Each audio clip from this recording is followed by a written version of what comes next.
So let's see if we can finish up Chapter 12 on the resolution of revolutions in Thomas Kuhn's The Structure of Scientific Revolutions. In this edition, University of Chicago, 3rd edition, we are on page 148. Kuhn says, "We've already seen several reasons why the proponents of competing paradigms must fail to make complete contact with each other's viewpoints. When two scientific paradigms are competing, the people who promote one and the people who promote the other don't fully understand each other's perspectives. Collectively, these reasons have been described as the incommensurability of the pre- and post-revolutionary normal scientific traditions, and we need only recapitulate them briefly here.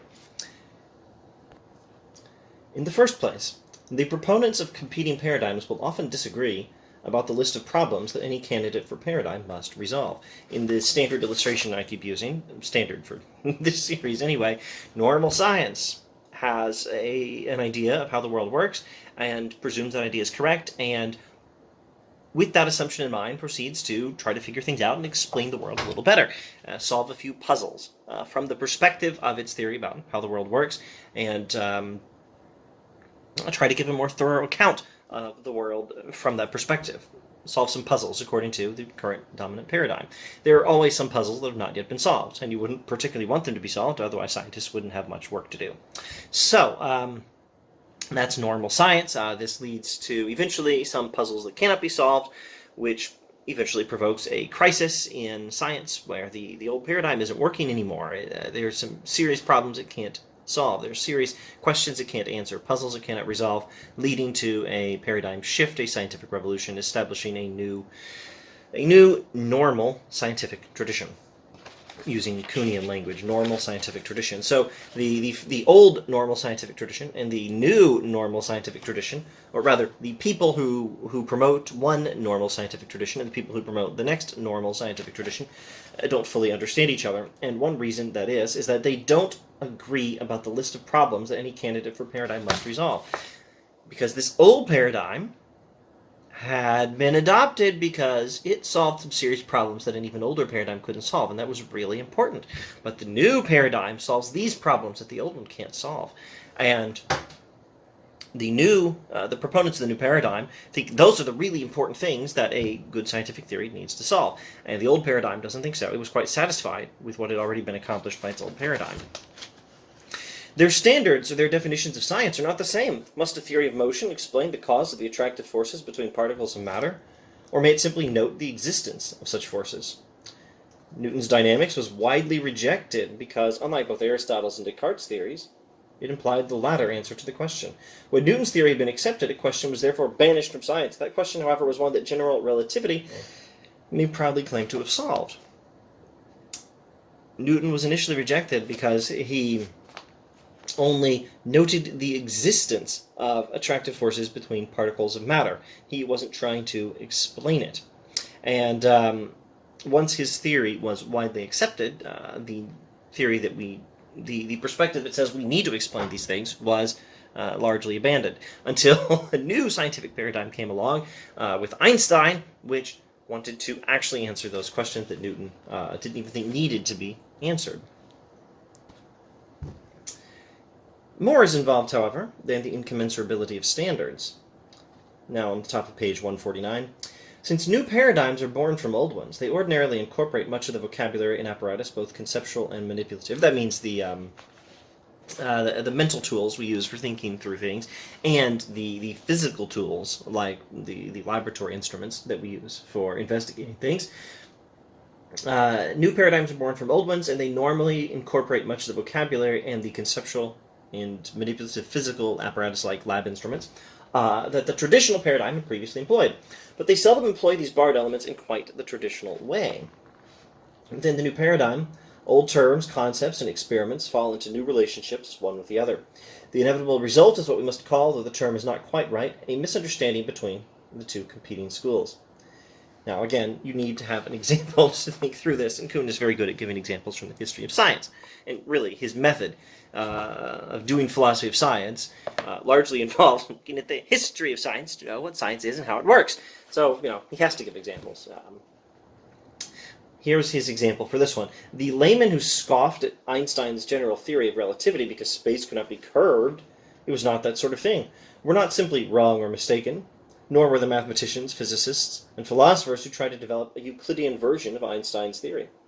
What had previously been meant by space, now here space, the concept of space is one of those conceptual apparatuses, apparati.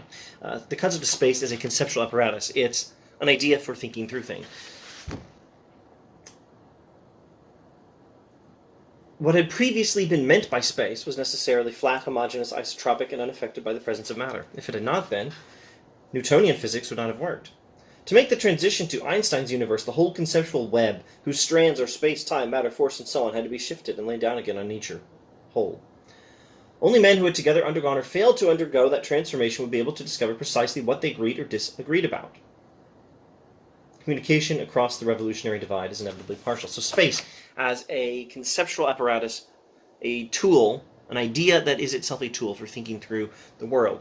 Space is considered in one way in Newtonian physics and in another way in Einsteinian physics. And you have to be able to think both ways to understand both perspectives. And not everyone has been able to do that. And so communication across the revolutionary divide is inevitably partial. Someone who has not been able to reconceptualize what space is, to come up with a modified concept of space, or adopt a modified concept of space. Someone who's not been able to do that can't fully understand Einsteinian physics. Okay, moving to page 150. Now let's say that was, I believe that was two reasons. We're talking about the incommensurability of the pre- and post-revolutionary normal scientific traditions. We're talking about reasons that the proponents of competing paradigms must fail to make complete contact with each other's viewpoints. Our first reason was that proponents of competing paradigms will often disagree about the list of problems that any candidate for paradigm must solve. The second reason was that the vocabulary and the apparatus, including conceptual apparatus, like the idea of space, that are adopted by a new paradigm are used in different ways. As the idea of space was used in a different way in Einstein than in Newton. Okay, so that's the second reason that there are... the second reason that the proponents of competing paradigms must fail to make complete contact with each other's viewpoints. They don't fully understand each other. Now, number three, third reason, page 150. These examples point to the third... I've skipped a couple of examples. Kuhn gives more examples than I give. Not limited to the Einstein space thing, but including that, but not limited to it. These examples point to the third and most fundamental aspect of the incommensurability of competing paradigms. So the third one's the most important one. In a sense that I am unable to explicate further, the proponents of competing paradigms practice their trades in different worlds. In some sense that Kuhn has some difficulty elaborating on, it's like we're living in different worlds. One world contains constrained bodies that fall slowly. The other, pendulums that repeat their motions again and again. In one, solutions are compounds, in the other, mixtures. One is embedded in a flat, the other in a curved matrix of space. Let's, I guess we'll zoom in on that example. In an earlier video, we talked about pendulums in more detail. In a sense that I'm unable to explicate further, the proponents of competing paradigms practice their trades in different worlds. One proponent of the Newtonian paradigm is embedded in a flat matrix of space. Space is just space. It's flat, but 3 dimensions, which, well, that may already require some conceptualizing for you. But the idea that space is curved just doesn't make any sense in Newtonian physics. I hope you can follow this. It's just 3-dimensional space, that's it. The proponent of Newtonian physics thinks about the world in that way. But the proponent of Einsteinian physics is embedded in a curved matrix of space. Space curves in Einsteinian physics. And people who promote one, people who think in terms of the one, and people who think in terms of the other are, in some sense that Kuhn has difficulty elaborating on further, living in different worlds. One is a world with flat space, one is a world with curved space. Practicing in different worlds, the two groups of scientists see different things, and they look from the same point in the same direction. Paradigms.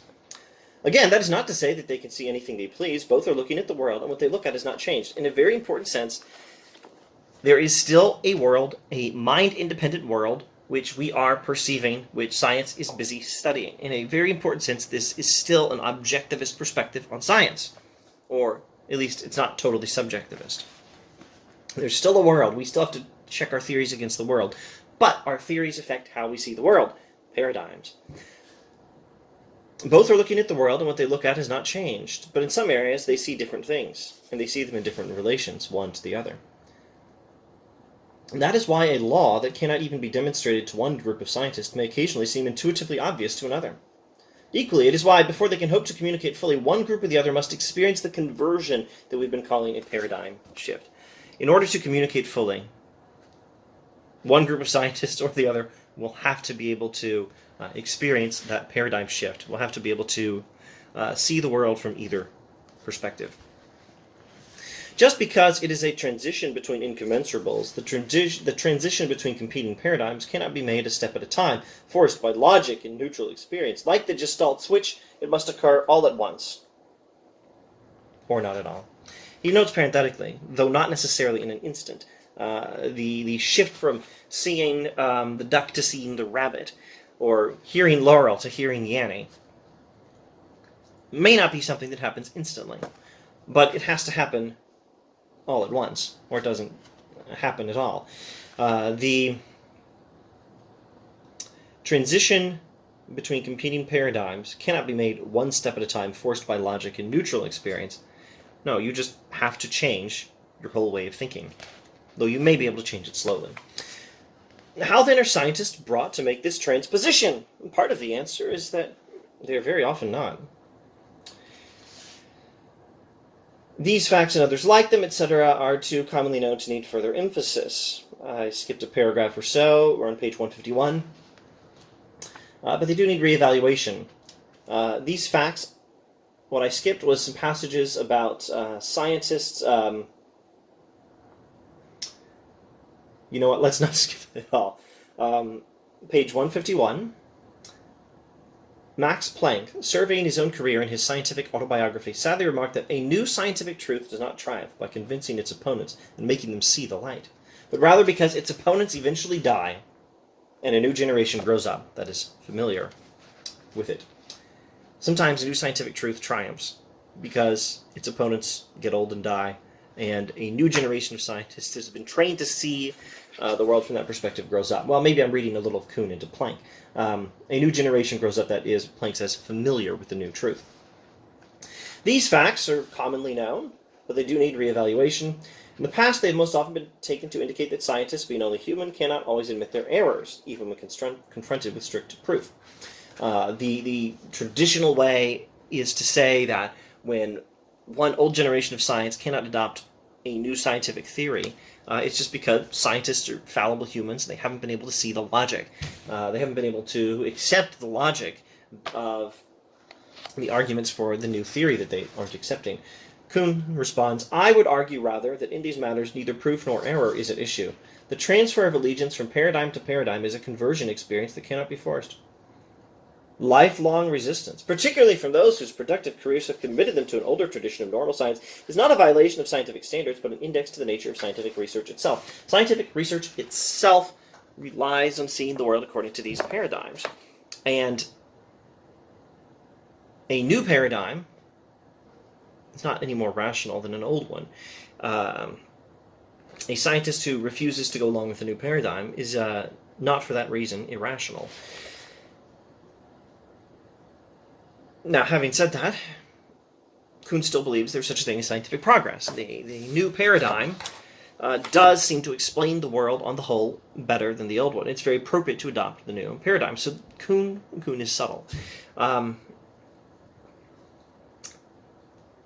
How science works is not fully objective. It's not fully subjective. It involves seeing the world from a particular perspective, and scientific progress often involves a change in that very perspective. But as long as you're seeing the world from the perspective of the old paradigm, your allegiance to that paradigm is not any less rational than some new scientist's allegiance to some new paradigm. In both cases, the world as you're seeing it matches your theory, so it's quite rational. But that doesn't mean that was the, let's say, the, well, I could almost say that was the not fully objective side of science. The aspect of science where science is not fully objective, according to Kuhn. But I was just saying it's rational. So, it's subtle. It's hard to put these things into conceptual boxes. Unless you get just the right conceptual boxes. All right, let me try to catch up with what I was about to say. On the one hand, and there's a subjectivist and an objectivist aspect to just this one side of science. On the one hand, allegiance to the old paradigm and allegiance to the new paradigm seem to be pretty much equally rational, in that the scientist stuck in these old ways has a theory that matches the world as he sees the world. And the new scientists with their fancy new paradigm have a theory that matches the world as they see it. They're both equally rational to that extent and in that respect. Having said that, it's still the case that the new paradigm is adopted because, on the whole, it does explain the world better than the old one. Not that the old one fails to match the world, but that there is some amount of important data, namely these puzzles that the old paradigm could not solve. These facts that the old paradigm couldn't make sense of. These things are explained by the new paradigm. And when you put it all together, all the things that the old paradigm can explain and all the things that the new paradigm can explain, the old paradigm is not irrationally adhered to by some scientist who adheres to it, because in the pretty good match of his theory and the world, there are some things he doesn't know how to explain, but that's true of the new paradigm as well. The new paradigm doesn't explain everything either, and you wouldn't want it to, because, once again, you would want scientists who have adopted a new paradigm to still have some work to do. They need to have some research filling in the gaps in their understanding of the world according to that paradigm. There are some things that can't be explained by either paradigm, and from the perspective of the old paradigm, those things that can't be explained, at least not yet, are not apparently that important. Our paradigm, the old scientist says, is very well established. So what if it can't explain everything just yet? Hopefully we'll get it later. Your new fancy paradigm can't explain everything either, and our paradigm has been very well established by past experimentation and the refining of theory to match experience. Meanwhile, the new paradigm can't explain just this data that provoked the crisis that led to the scientific revolution. And when you put it all together, when you compare one paradigm's alignment with reality and the other paradigm's alignment with reality, one paradigm does actually align somewhat better. So I think Kuhn is wanting to say, at the same time that the world matches theory according to both paradigms, but one theory, the new paradigm, the new theory, does a somewhat better job explaining more of the world. Okay.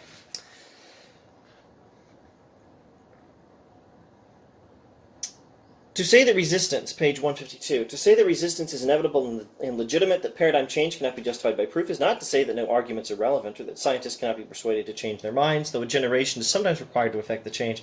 Scientific communities have again and again been converted to new paradigms, etc. Let's look at page 153. Probably the single most relevant claim advanced by the proponent of new paradigm is that they can solve the problems that have led the old one to a crisis. Here he's talking about the arguments that are employed. Scientists are sometimes convinced by logic, or at least partly by logic, to, let me rephrase this, sometimes scientists are convinced by logic of the need to rethink the world and adopt the new paradigm. And one of the central arguments is that the new paradigm can solve these puzzles that could not be solved by the old paradigm. Okay. Page 156, the importance of aesthetic considerations can sometimes be decisive. So here he's talking about things that are not strictly logical. Sometimes one new paradigm seems more beautiful than the old one, and that does seem to have an effect in scientists adopting it, at least sometimes. Now, I think we can start wrapping up this wrap-up of Chapter 12, page 157. But paradigm debates are not really about relative problem-solving ability, though for good reasons they are usually couched in those terms. Instead, the issue is which paradigm should in the future guide research on problems, many of which neither competitor can yet claim to resolve completely. A decision between alternate ways of practicing science is called for, and in the circumstances, that decision must be based less on past achievements than on future promise. The man who embraces a new paradigm at an early stage must often do so in defiance of the evidence provided by problem solving. He must, that is, have faith that the new paradigm will succeed with the many large problems that confront it, knowing only that the older paradigm has failed with a few. A decision of that kind can only be made on faith. Sometimes faith, in a sense which, using Kuhnian language, although Kuhn doesn't use it himself here, in a sense which Kuhn seems uninterested or perhaps unable to explicate further, at least not in any great detail that I can see in this chapter. The adoption of a new paradigm is made partially based on faith. Faith specifically meaning nothing more fancy, I think, than confidence. Faith, trust, or confidence that the new paradigm will be able to do some good work solving some puzzles, etc. There must be a basis. Well, there must be a crisis. Old paradigm, puzzle solving, puzzles it can't solve, crisis, revolution, new paradigm. There must be a crisis. But in addition, there must also be a basis that would need be neither rational nor ultimately correct for faith in the particular candidate chosen. So I guess he does explicate it further. Faith is not without evidence. Faith has some basis. Evidence might not be the right word. There is a basis for faith. Something must make at least a few scientists feel that the new proposal is on the right track. So what is the basis for faith? Well, sometimes it's only personal and inarticulate aesthetic considerations that can do that. So there's a basis for faith, but it's not necessarily the same as evidence. Rather than a single group conversion, what occurs is an increasing shift in the distribution of professional allegiances. And then I think we can conclude with the final paragraph of chapter 12. At least we can conclude chapter 12. There are 2 more sections of this book to consult. At the start, a new candidate for paradigm may have few supporters, and on occasions, the supporters' motives may be suspect. Nevertheless, if they are competent, they will improve it. That is to say, they'll improve the paradigm, explore its possibilities, and show what it would be like to belong to the community guided by it. And as that goes on, if the paradigm is one destined to win its fight, the number and strength of the persuasive arguments in its favor will increase. More scientists will then be converted, and their exploration of the new paradigm will go on. Gradually, the number of experiments, instruments, articles, and books based upon the paradigm will multiply. Still more men, convinced of the new view's fruitfulness, will adopt the new mode of practicing normal science, until at last only a few elderly holdouts remain. And even they, we cannot say, are wrong, though the historian can always find men, Priestley for instance, who were unreasonable to resist for as long as they did. He will not find a point at which resistance becomes illogical or unscientific. At most he may wish to say that the man who continues to resist after his whole profession has been converted has ipso facto ceased to be a scientist. Science, again, is not some big, fancy, abstract object. Science is just what scientists do. And what scientists do is what the community of scientists do. And at a certain point, once a community of scientists has adopted a new paradigm, one of the last holdouts to the old paradigm, possibly, you could say, ceased to be a scientist. But it's difficult to say that he has, simply by reason of sticking with the old paradigm, ceased to be rational, because once again, this person has an apparently pretty reasonable perspective on which problems need to be solved by a successful scientific paradigm. And this person's theory explains the world pretty well, much like the new paradigm. So, it's all terribly subtle. It's very complicated. And perhaps we'll consider it in more detail in the next video.